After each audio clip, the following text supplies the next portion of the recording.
Hola a todos, mi nombre es Juan Postay, soy ingeniero informático de la Universidad Kennedy. Vamos a presentar el proyecto de investigación que venimos realizando en la universidad, titulado Los tres grupos de procesos del pensamiento inteligente embebidos en máquinas de inteligencia artificial. Los integrantes del grupo son quien les habla, Juan Postay, el ingeniero Daniel González es el segundo investigador a cargo y el tercer investigador es Mario Albarracín, ingeniero también y además director de este proyecto. A continuación, vamos a hacer una breve explicación de los tres grupos de procesos del pensamiento inteligente y después la aplicabilidad en un caso de uso. Los tres grupos de procesos del pensamiento inteligente es un desarrollo que he hecho en lo personal, una conceptualización teórica de cómo funciona el pensamiento inteligente humano en la resolución de problemas. Consta de tres grupos. El primero es la identificación del problema con el proceso de reconocimiento, el de entendimiento y el de dimensionamiento. Luego viene el segundo grupo de procesos que hace al proceso de conceptualización del problema, el anidamiento del problema y la revisión del problema.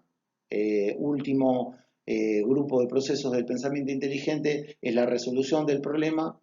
Componen la primera vía de solución, la segunda vía de solución y probar el problema. Acá está el caso de uso del agente inteligente en la mantención del agua limpia de una cisterna.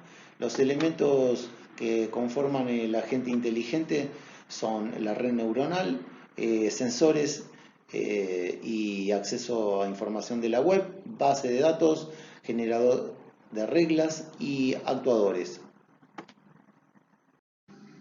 Vamos a ver ahora una funcionalidad del algoritmo que diseñamos dentro de un agente inteligente en la mantención del agua de una cisterna. Mantención del agua implica mantenerla limpia.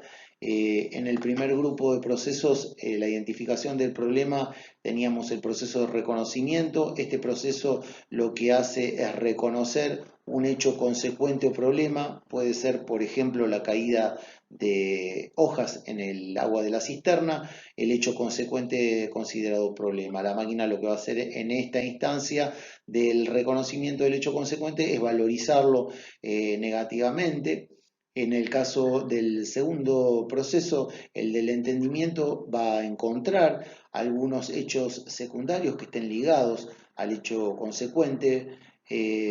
Por ejemplo, si fuera la caída de hojas en el agua de la cisterna el hecho consecuente, entonces hechos secundarios podrían ser aumento del pH del agua de la cisterna o aparición de musgos en el agua de la cisterna, consecuencia de, decíamos, del hecho consecuente, caída de hojas en el agua. En este grupo, perdón,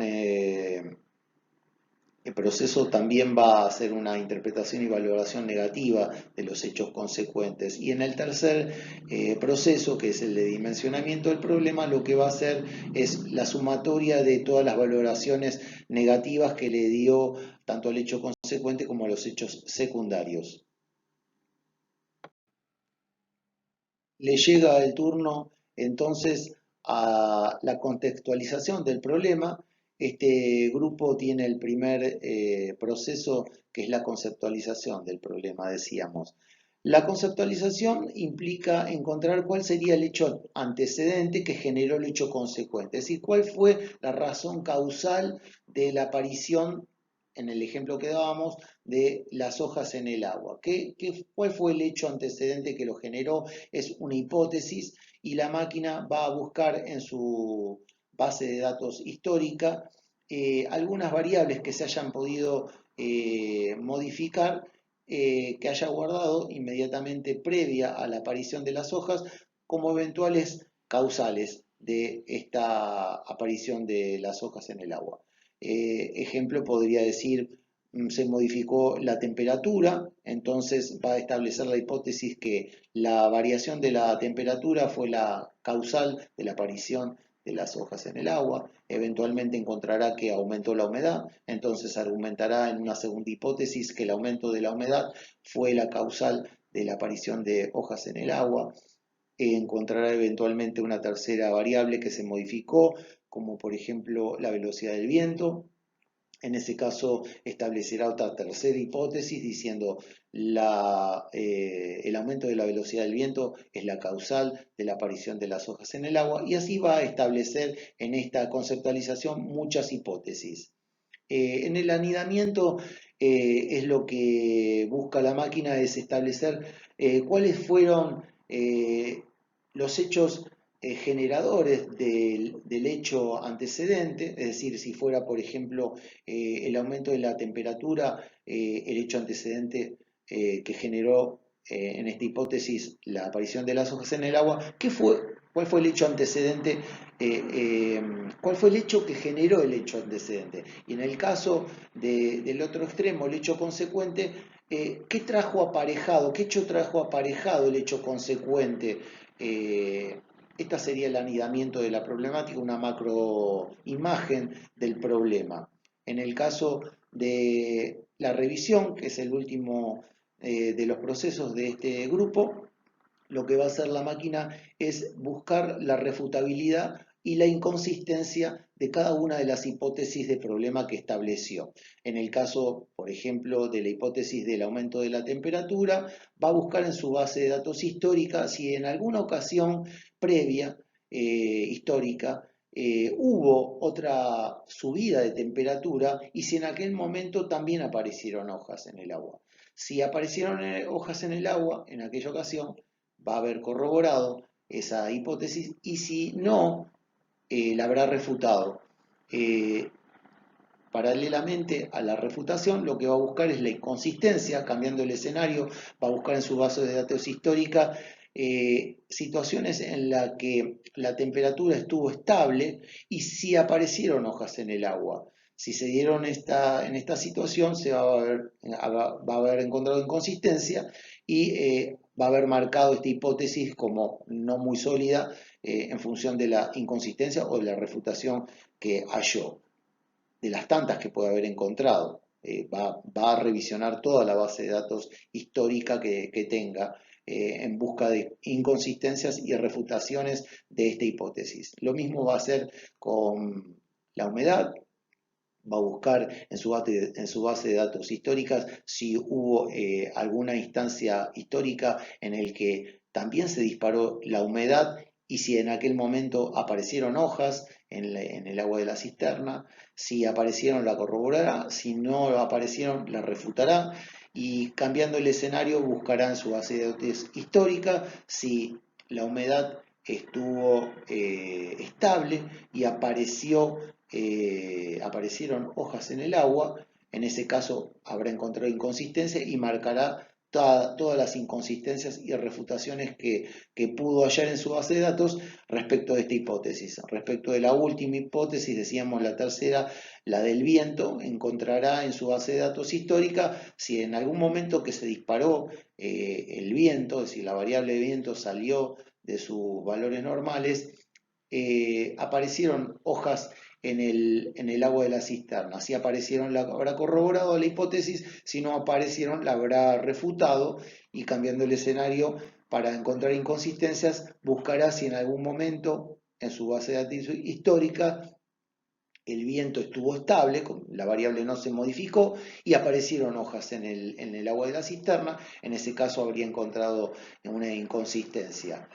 Marcará todas las inconsistencias y todas las refutaciones que haga también respecto de esta hipótesis, y la máquina establecerá una especie de ranking de cuál es la hipótesis que tuvo menos refutaciones, menos inconsistencias, y la considerará esa la sobreviviente como la hipótesis más sólida, más confiable que tiene.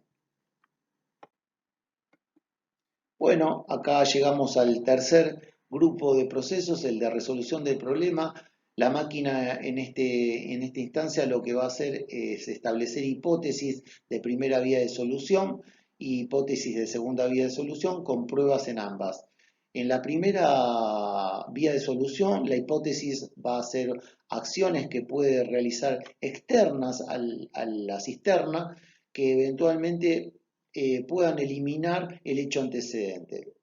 En el caso que dijimos, si la hipótesis sobreviviente fue la de el aumento de la velocidad del viento, que fue la causa eventualmente que trajo aparejada la aparición de hojas en el agua de la cisterna, lo que va a hacer es llevar a cabo distintas acciones, como distintas hipótesis, para ver si consigue eliminar el hecho antecedente, para que no sigan cayendo nuevas hojas en el agua de la cisterna. Apagará las luces, prenderá las luces y verificará en la prueba si disminuye la cantidad de hojas, ya no caen más hojas en el agua de la cisterna o siguen cayendo.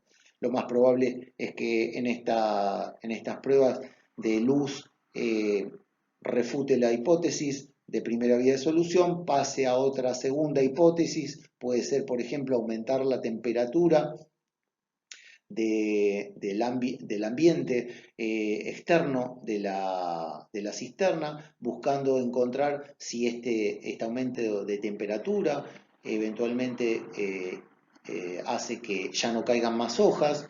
Eventualmente, si siguen cayendo hojas, va a haber refutado esta hipótesis.